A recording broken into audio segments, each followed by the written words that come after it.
Hello friends, అలచింతలకాయ కూర వండే విధానం ప్రొసీజర్ మనం ఇప్పుడు తెలుసుకుందాం.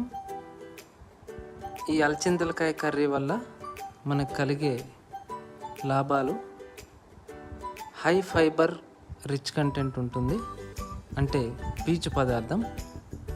దీనివల్ల మన బాడీలో జీర్ణ ప్రక్రియ చాలా చక్కగా జరుగుతుంది. వండే విధానం procedure same as it is ఈ వీడియోలో చూపించినట్టే. సబ్స్క్రైబ్ చేసి లైక్ కొట్టండి ఫ్రెండ్స్.